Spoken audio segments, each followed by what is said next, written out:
Hello, for those of you just joining us. We're excited that you're here today, and I just want to share that we will start in approximately 2 minutes. We're just going to give a little bit more time so more people can join. So thank you.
Okay, so the time is 12:03, so we're going to start today's webinar, and a truly exciting webinar. Once you hear our guest speaker speak about food and the many benefits that the everyday foods we have potentially can provide, I truly believe you'll leave this webinar today with a new, profound understanding of food and why it's important to eat or to follow a healthy diet.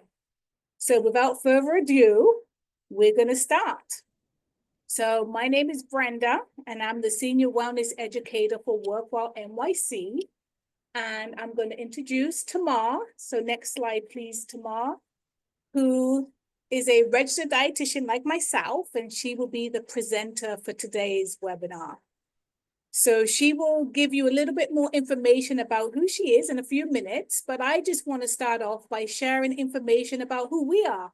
And when I say who we are, I'm talking about WorkWell NYC. So WorkWell NYC is the city's worksite wellness program, and we're here to help you live well and work well. Our goal is to create work sites that make it easier for our employees to live healthy, active lifestyles. Health is not just the absence of disease. Health is physical, it's mental, financial, emotional, and we know that health exists on a spectrum. So we, WorkWell, are here with health and well-being resources and programs to help you move more, eat well, be well, and take action to prevent disease no matter where you are on your health journey. We are also committed to addressing matters of inequity and providing platforms to educate and develop structural solutions to health and wellness, both in and out of work. So before I pass on the presentation to Tamar, I just wanted to ask if we have a next slide. When we talk about, next slide, please. When we talk about food is medicine, I had a poll, or thank you, the poll is up. So the question of the day is, and I'm sure everybody's going to answer the same way, the concept of using food to treat or prevent illnesses or illness stretches back thousands of years, true or false? And one thing I always like to say, when we have these webinars, we want to hear from you. So please use the chat to engage and to maybe respond to what Tamar is sharing. And I do want to emphasize that what is shared in the chat may not be reflective of WorkWell's opinions as well as Tamar's opinions, but we do like to hear from you. If you have any specific questions, we ask that you put those questions in the Q&A so that we can see those questions and hopefully get to answer as many as we potentially can throughout the course of the presentation. And lastly, I do want to note that you will receive a recording of this presentation, so that will follow in addition to the slides. So as expected, 100% of you had indicated that the answer is true. So without further ado, here's Tamar, and thank you. Thanks, Brenda. Thanks for the introduction. Welcome, everybody. I am so excited to be here today to talk about a topic that I find particularly fascinating, and I hope that you will too. So, like this poll had mentioned, that the concept of using food as medicine is obviously not new, right? There's a lot of debate as to whether, it started with the ancient Greeks, if it was Hippocrates, the let thy food be thy medicine and medicine be thy food, right? So that concept of using food not just for enjoyment and pleasure, but also for its healing properties. So it is generally agreed upon that the connection between nutrition and health has been recognized and practiced in cultures and religions around the world. You have Ayurvedic medicine, you have Eastern medicine, Chinese medicine. In Greece, Maimonides, in Jewish religion, there's Islamic references and African cultures that use the properties that are in these foods, plants, for all of their benefits, for all of their healing powers. And we're going to jump right into it. But while I got you warmed up in the chat, go ahead and type. I'm curious to see what you think is going to come up. So if there are any, home remedies that you or your grandparents or, someone that you grew up with used to use, let me know what you think. What are some examples of things you think we'll talk about today? Awesome. We've got ginger in the chat. Thanks, Karma. Thanks, Yolanda. Matzo ball soup. Yes, Bonnie. Honey. Yes. Oregano oil. Yes, Jaleesa, I love that. I actually have some in my kitchen. Lemons, limes, onions with honey. Maria, we're definitely going to talk about that today. Turmeric, black tea, chicken soup coming up a lot. I love that. Garlic, lemon, fermented food. Yes, Rika. Black seed oil, beets. Yes, Gia. Oh man, you guys could have taught this lecture. Okay. This is great. Herbs, spices. You guys been to my class before? This is a very, very good list. Very comprehensive. Lots of water. Yes, Cherie. Catherine puts oregano oil in her water. Awesome. We're going to talk about a lot of these. But in truth, take a look at this list. Look at how many of you are contributing foods that you know have medicinal properties to them, right? So this is a really extensive list. I love this. Thank you so much for contributing in the chat. Awesome. So we're going to start first with, I would say, an astonishing statistic. This is from the CDC, in that roughly 70% of the diseases in the US are chronic and lifestyle driven. So according to the CDC, nearly half the population has one or more chronic health conditions, such as diabetes, asthma, heart disease, obesity, or cancer. And when we say chronic health diseases, it means like you're not going to wake up on Tuesday and not have diabetes this week. These are diseases that are with you for an extended period of time. So when you think about this, 6 in 10 Americans have at least one chronic disease, and 4 in 10 have 2 or more chronic diseases, right? So if you take a look around, wherever you are, or even, counting on your finger, like family members, this is very common, too common. So a lot of these diseases, these chronic diseases, are caused by a short list of behaviors: smoking, poor nutrition, physical inactivity, excessive alcohol use, and obviously there are other factors in play, but a lot of it has to do with diet and lifestyle, right? So that's one of the things that we're going to try and address today. One of the things that all these chronic diseases have in common is inflammation, right? So, this is a word that gets tossed around a lot. When you hear inflammation, what comes to mind? You guys are good in the chat. Give me some examples. What comes to mind when you hear inflammation? Good. Yes, Cherie, you're on it. I love it. Pain, swelling, arthritis. Good, right? Joints, stiffness, bloating, edema. Ooh, cytokines, Patty, I love that. Joints, swelling, puffy face, gut issues. Yes, Awesome. So inflammation comes in a few different forms, and we'll talk about that. But as a whole, inflammation is when your body encounters an offending agent, something it doesn't like. It could be a virus, it could be a bacteria, it could be toxic chemicals, it could be food that it shouldn't be there, or if you suffer an injury and it activates your immune system. So your immune system sends out its first responders. It sends out its first line of defense. These are those inflammatory cells, those cytokines like someone mentioned. These are substances that stimulate more inflammatory cells, right?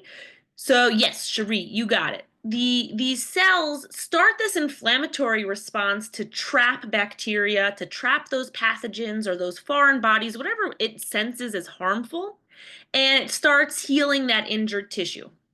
So, like you mentioned, the results can be pain, swelling, bruising, redness, tenderness to the touch, like if you get a paper cut, right? So maybe it'll bleed for a little bit and then it kind of scabs up. It'll be warm and tender, and then after a day or two, it's gone, right?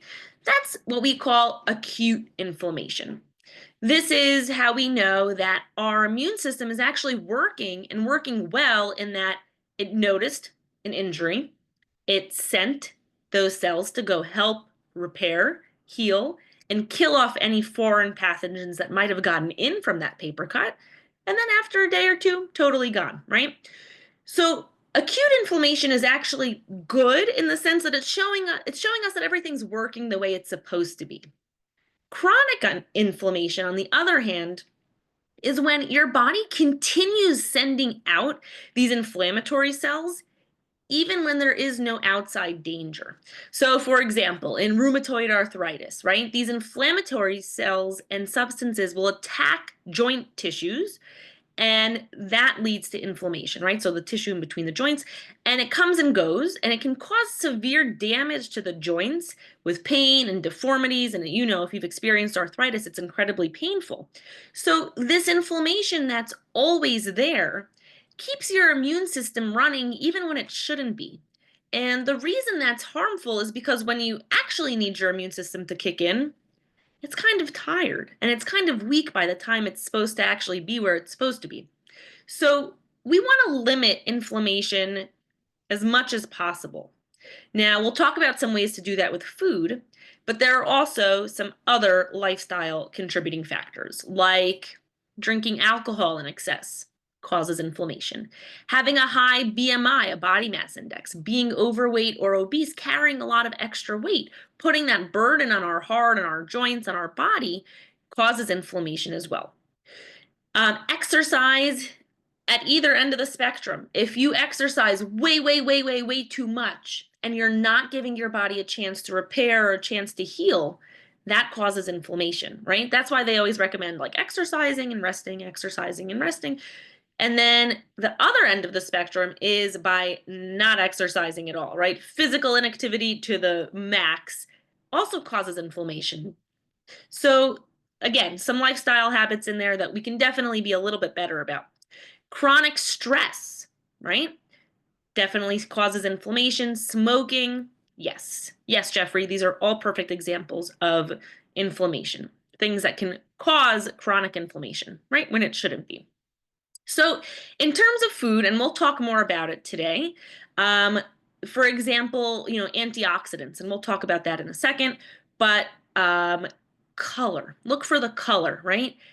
Dark leafy greens, sweet potatoes, carrots, red peppers, onions, garlics, leeks, shallots, that family, the alliums, some people mentioned that in the chat. Good healthy fats like olive oil, fatty fish, getting those omega-3s. These are all what we call anti-inflammatory, and that they help combat the damage that inflammation can cause, or it even goes to the lengths of preventing that damage that inflammation can cause. Okay? So that's inflammation. I'm taking a look at the chat and I'm seeing that a bunch of people are chiming in about inflammation, and sleep is definitely a way to help heal. Tina, yes. Rest impacted by inflammation. Cherie, by not resting, we're going to get a lot of inflammation. So again, sleep is so important for our body that not sleeping can cause inflammation. We need to make sure that we're getting good, adequate sleep. Okay, so jumping into our topic of foods and how foods can help combat these things and other diseases in general. When we think about whole foods, right, and not the supermarket chain, but real actual foods, you'll get a lot more than what's advertised, on the bag or on the package. Eating real foods, right, offer things like probiotics, flavonoids, antioxidants that protect against oxidative damage, and we'll define that in a second, and antimicrobial compounds. So a little bit of definitions here. Probiotics, and we'll talk more about those in a second. Probiotics, think pro like yogurt, and that is the foods that have live active cultures, real bacteria in there. These are fermented foods that when we eat the bacteria that are in these foods, they join the bacteria that's in our gut. And we have billions and billions and billions of bacteria in our gut, and that's good. The bacteria in our gut are responsible for breaking down our food, for helping in digestion, and for the health of our immune system. A lot of our immune system starts in our gut. So it's up to us to make sure that our gut is healthy to keep our overall immune system healthy. Okay. Antioxidants, these are plant properties that help fight damage that can be from free radicals. These free radicals, like the name suggests, are radical in the sense that they're very, very active and destructive, looking for anything to latch onto to get that one electron to calm them down. So until they get calmed down, they go around wreaking havoc in our body. So eating foods rich in antioxidants will help pair that one electron to these free radicals and neutralize them so that they can't and don't cause that damage, right? So this helps reverse or prevent the cellular damage that these free radicals can cause. So after hearing that CDC statistic, right? Unfortunately, lots of people jump to take a pill or a supplement, something that they find a little bit easier than, roasting some beets or boiling some carrots. And what's unfortunate is when you take these nutrients in a supplement form, they are a very, very isolated, concentrated source. And you're missing out on the whole umbrella benefit that you get from food, right? For example, we know beans are healthy, right? If I'm eating beans, I love beans, you'll learn that. Is the only benefit of the beans fiber, for example? No, right? I'm also getting protein. I'm also getting potassium. I'm getting vitamins. I'm getting calcium, iron, right? So beans have more than just fiber. But if I'm taking a fiber supplement, I'm just getting a very concentrated, isolated source of fiber. And in this country, the FDA does not regulate supplements. So it could be other things in there and the capsules. It's a little bit of a tricky type of industry. But if I'm eating beans that I cooked and I added, all my spices and herbs and everything to them, I know what's in them, right? And my body knows what's in them. And that's where you'll start to see the most benefit. So a few people mentioned also things like plants and herbs like oregano, garlic, parsley, sage, cilantro, rosemary, lemongrass, spices like cloves I saw come up a bunch, cinnamon, oregano oil, someone mentioned also, I think that was Jalisa, for its antimicrobial properties. These are heavily studied and researched herbs and plants that help prevent the growth of bacteria, which is so cool that you can find it in nature, things that they spend, years and years developing in a lab. So you don't have to look too far to find this awesomeness in nature. Okay? So a little bit more about probiotics. If you remember, I said pro like yogurt, right? And I bring that up as a quick trick just because we're also going to mention prebiotics. But pro like yogurt, right, are foods that live and are in the foods that have live bacteria that live in these fermented foods. And eating more of these bacteria help our body's bacteria. You'll find these, and people mentioned some in the chat: yogurt, kimchi, sauerkraut, kombucha, kefir, miso. These are all fermented foods. Pickles are a good one, but pickles in salt, not in vinegar. The vinegar will kill the bacteria. So the benefit of eating a diet rich with these probiotics is you'll see in the short term and the long term. In the short term, it helps with digestion because we mentioned that bacteria is responsible for the digestion of a lot of our food. And we'll see it in the short term for our immune health, right? The bacteria is the backbone of our immune system. And long-term benefits are interesting in that it helps protect against cognitive decline, which is when, our brain starts deteriorating, and it can be linked to things like memory loss. So there's a direct pathway between our gut and our brain, right? It's called the gut-brain axis. And using this pathway and the bacteria that we can eat and supply to the bacteria in our gut has links to our brain and our brain health. So there are short-term and long-term benefits to eating probiotics. Prebiotics, this is a little bit different. These are the foods that our gut bacteria like to eat. So if you had to take a guess, type it in the chat. What are some things you think our gut bacteria like to eat?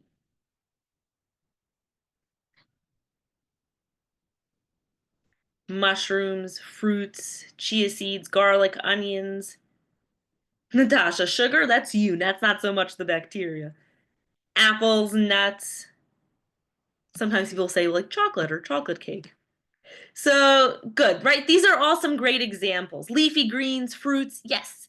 And the underlying theme here is fiber, right? And we only find fiber in plants. So if you answered something that was a plant food, beautiful, you got it, right? Mangoes, chia seeds, yes, they all come from plants, so they all have fiber. Our gut bacteria likes fiber. It gives them food to break down. They have to work on it for a while. It keeps them happy and it keeps them healthy. So that's what they like to eat, fiber, okay? Moving on, if you had guessed honey earlier in our chat, you are correct. Honey has a history of thousands of years, back to ancient Egypt where it was used for mummification. It had a economic importance. It used to be used as a currency, a valuable commodity in things like ancient Egypt, Rome, and Greece. It was used for bartering. It is used for its antimicrobial and antibacterial properties, meaning that it stops the bacteria from growing and spreading, which is why you'll see it even today used in places like hospitals, where medical grade honey is used to treat burns, wounds, pressure ulcers, and it's pretty cool. It's just honey that is used for those properties. Local honey, and if anyone's familiar with like the 14th Street Union Square Market, there's a guy there, Andrew's Honey, who sells local honey to different areas of the city. He has like Upper West Side honey, he'll have Chinatown honey, and he has apiaries all over the city.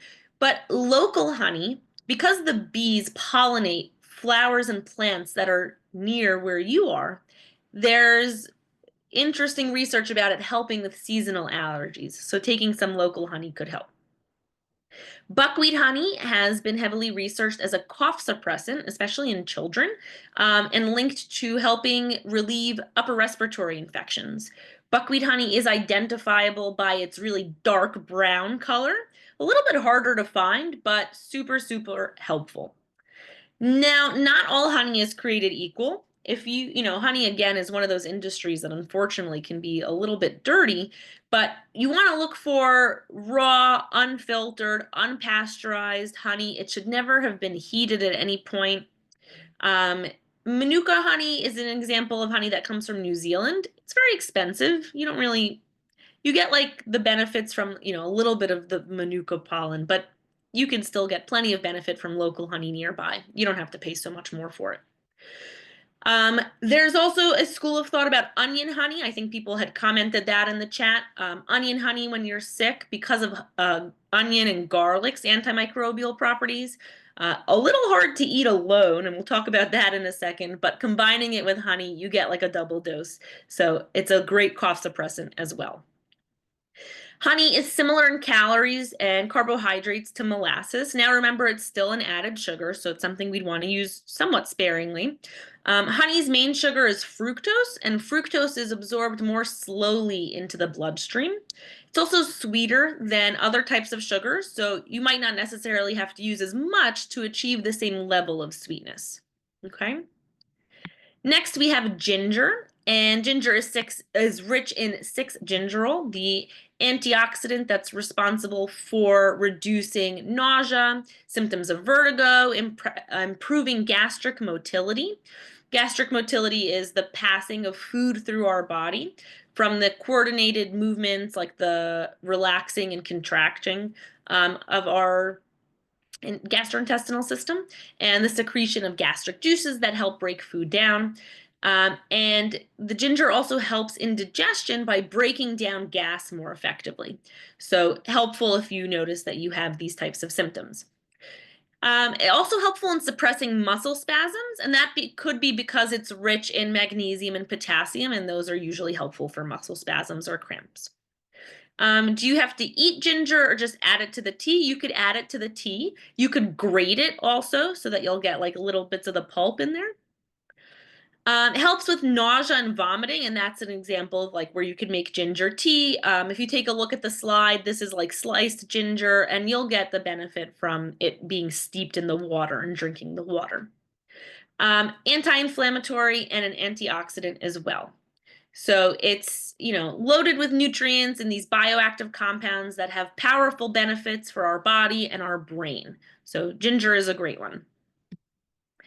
Garlic, also a long history, used especially in Eastern medicine, that is anti-inflammatory. It helps lower blood pressure. And if you're in my Keep the Pressure Down class, we spoke about it. It is considered a prebiotic in that it has good for our gut bacteria properties, like that fiber that it likes to eat. When you are using garlic or cooking with it, you always want to crush it. And when you crush it with like the back of the knife, it feels kind of sticky. So that stickiness, that's what you want. That's how crushing it gets the enzyme allinase into allicin, and that's that active compound that you want. That's the antioxidants, which are linked to lowering inflammation, like we mentioned, and boosting our immune system. Okay. Now, the garlic and onion, same family, right? The alliums. The juices, the vapors of these plants can inhibit the growth of things like bacteria and fungi. So if you've ever seen people sleep with like half a head of a half a onion cut in half next to their head when they have like a cold or something, it's helpful in that sense that it can take the bacteria that is making you sick and it grows like a petri dish on the onion. It's pretty cool if you've ever seen it. But super, super interesting in what power these tiny, tiny little vegetables have and how healing they can be. Next, we have olive oil. This is our liquid gold, rich in polyphenols. It's bright, peppery flavor. It should be sharp. It is fresh, so it's something that will diminish over time. So if you open an olive oil, it's something you want to use rather quickly, right? Something similar to like a milk. So when it gets exposed to heat or air or light, these will make the olive oil go rancid, go bad quicker. So you want to treat it like a fresh food and use it quickly. The oleocanthal, that's the bioactive compound that's in there, has the natural anti-inflammatory agents that, when researched, has the same anti-inflammatory properties as ibuprofen, which is Advil. So how cool, right? How is that for food as medicine? It's literally medicine. So olive oil, we've known it has a long, rich history, and it just goes to show you it stands up pretty strongly to modern medicine. So again, similar to honey, I'm sorry, EVOO is extra virgin olive oil. Thanks, Bonnie. So the olive oil, similar to honey, not all created equal. You want to look for the extra virgin, cold pressed, which means that, it has never been adulterated. It's never been mixed with anything else. It is olive oil in its purest form. It's going to have the most nutrition. When you start to see light olive oil, or just olive oil, this is when it starts to get cut with other types of oil or other additives or some bleaching agents or deodorizing agents to take away that kind of like sharp, peppery flavor that olive oil has. It offends some people, but those are actually the really important properties in it. So by diluting that or removing it, you are losing a lot of the nutritional benefit. Is it okay to cook with olive oil? Absolutely. It has a smoke point of about like 360, 370, so you don't want to really cook too high with it. The biggest benefits you'll see are eating it raw, like in a salad dressing or over some vegetables, things like that. But absolutely, you can cook with it. I fry my chicken cutlets in it. I use olive oil for everything. I bake with it. So when we mentioned polyphenols in the olive oil, these are plant compounds that have health benefits that can act like antioxidants. And it's thought that they can help treat things like digestion issues, weight management difficulties, type 2 diabetes, neurodegenerative diseases, cardiovascular diseases, and reduce inflammation. So there are about 8,000 different types of polyphenols. There are four main groups. There's the flavonoids, there's the phenolic acid, polyphenolic amides, and there's other polyphenols. Maybe you're familiar with like resveratrol in red wine, curcumin and turmeric, which we'll talk about in a second. The catechins in tea and coffee, anthocyanins, those are like in the purple blue family, like blueberries. So it's a really, really, really big group that kind of breaks down, a little bit more scientific, the categories of why all these foods are so helpful. So in general, we know that polyphenols can lower blood pressure, they can help lower inflammation, they act as antioxidants, they can improve our good cholesterol and have positive impact on our overall heart health.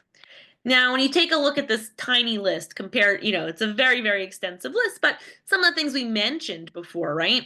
Things like red cabbage, olive oil, black or green tea, pomegranates, grapes, berries, beans. You take a look at this list, is anything that surprising? No, right? We know that these types of foods are healthy for us. We know that these are the types of foods we should be eating more of. So it's kind of just, backing up our reasoning as to why and to why they're so helpful.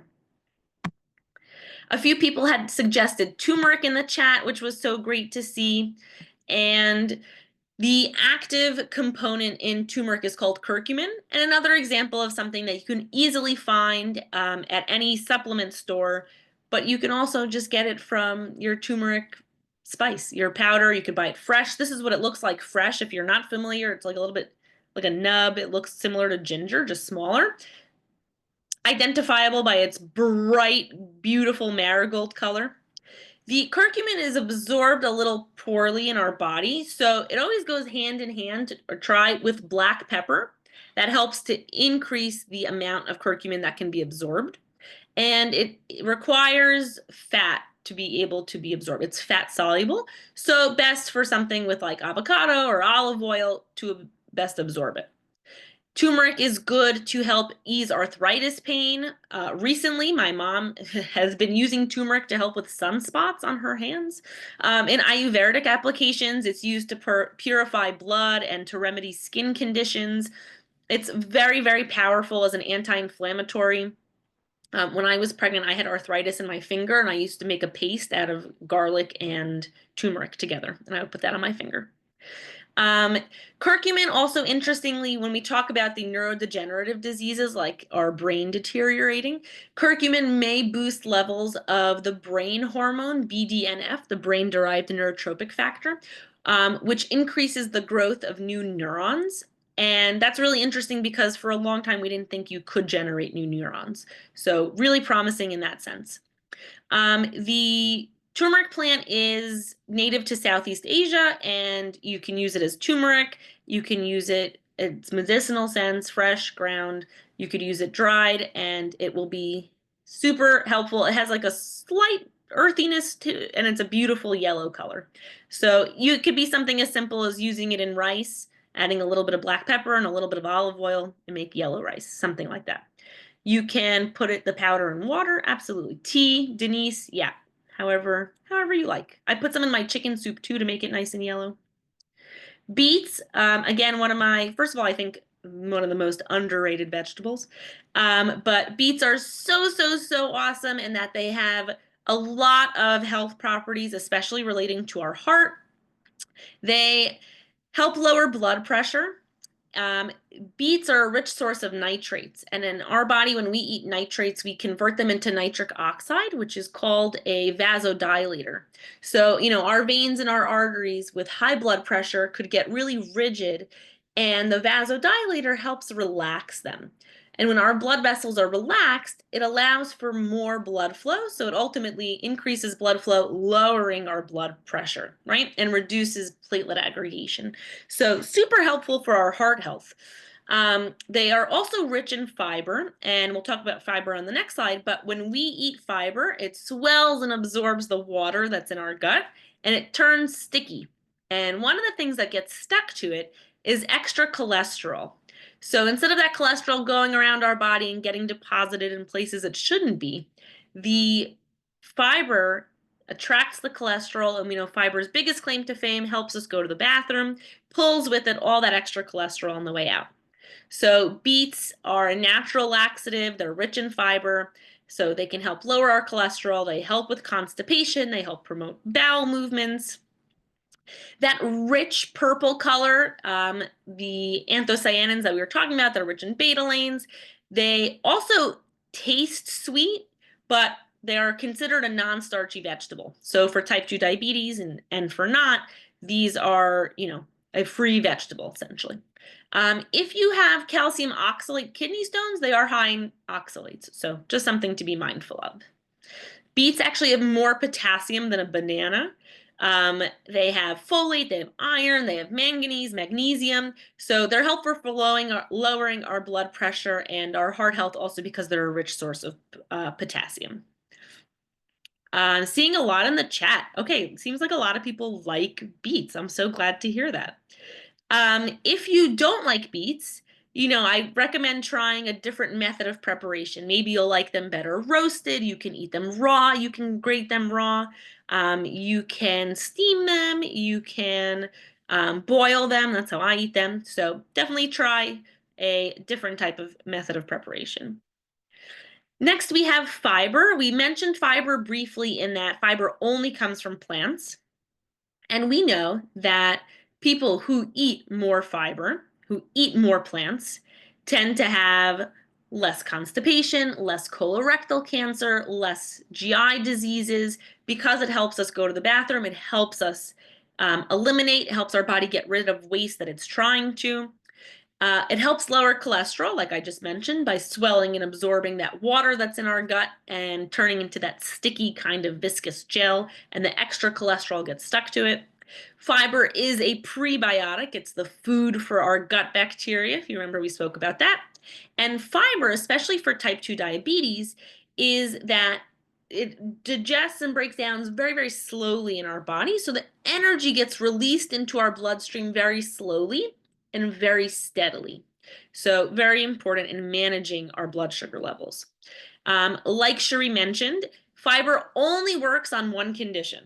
You must drink water.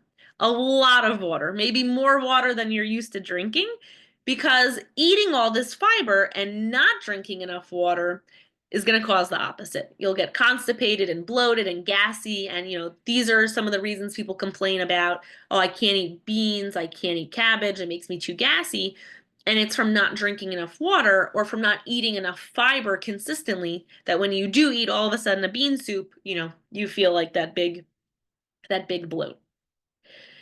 So when in doubt, always a good place to start, eat the rainbow, right? The real rainbow, not like the Fruit Loops rainbow. We're talking about, that idea of letting food be thy medicine and medicine be thy food, that your best bet in terms of disease prevention and management is to consume all the different colors whenever possible. A good rule of thumb is to look for 2 to 3 colors in every meal, every snack, whenever you can.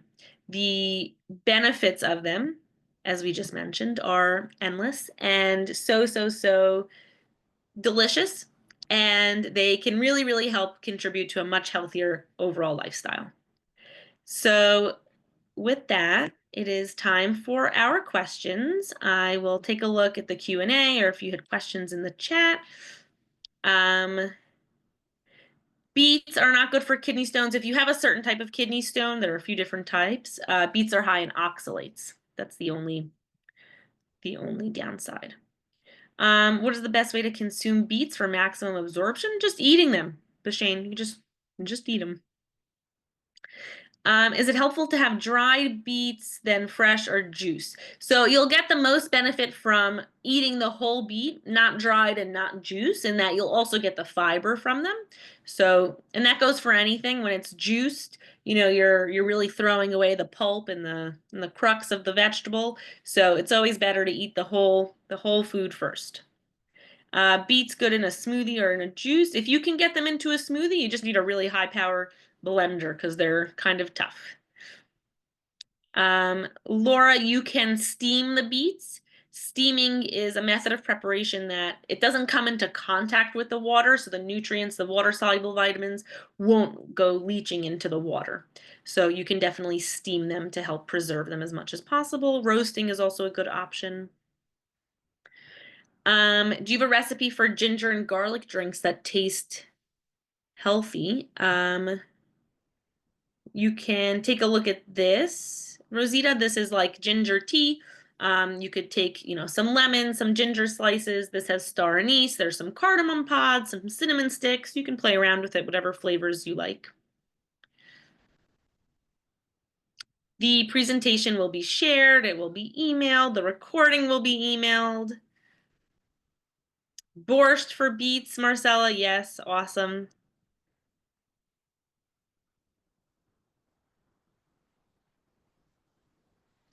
Okay. Brenda, do you have anything I want to say, great presentation. I had promised you all that you would hear something new. And we definitely want to keep the conversation going on because it's so important. So I'm going to encourage each and every one of you today, if you have not already done so, if you can pass on the slides to Ma so that we can show the upcoming events, is to register for the nutrition email campaign, Food is Medicine, where we're going to keep this important conversation going on about food and wellness. Not only will we provide weekly emails, we're going to also have mini challenges that are going to keep you motivated to put into practice what we're speaking about in terms of the email campaigns. And we're also, so let me actually put that in the chat so you can sign up if you did not already. And we also have a Padlet, which is a community board. It was so nice seeing you interacting with each other in the group chat. So I would, when you participate or when you register for this upcoming campaign, Food is Medicine, please write in the Padlet. We want to hear from you. This is what keeps us motivated. In addition to the Food is Medicine campaign, for all of you who are artists at heart, and I'm sure there are many of you, submissions for the Artist Life 2025 Employee Artist Showcase has been extended to March 16th. So we want to hear from you. We want to see you. We want to see your art. So please submit in. It's an amazing event that brings the entire city together. So if you have any art submissions, you have up until March 16th. And drum roll, work well, go back, sorry. Sorry. Our walking challenge is back. Let's Move NYC Step Challenge is back. April 1st is the start. So registration, you all are getting early access. So I'm going to send you the link in our follow-up email. We'll start now through March 16th. So get those teams together, get those walking shoes together, and let's get those steps in. All right, next slide. We want you to be the first to know. So as always, you can sign up to our email mailing list, and that's a QR code, or visit on.nyc.gov/mail listing or mailing listing. Next slide. And please stay in contact with us. Various ways that you can reach out to Workwell NYC. Again, you will get this slide deck, so you'll have all this information at your fingertips. Thank you for participating in today's webinar. I hope you enjoyed Food is Medicine. And again, let's keep this conversation going. It's so important. As a nutritionist, I believe Tamara and I believe this, think the same way when it comes to food. It's the one thing we have control over.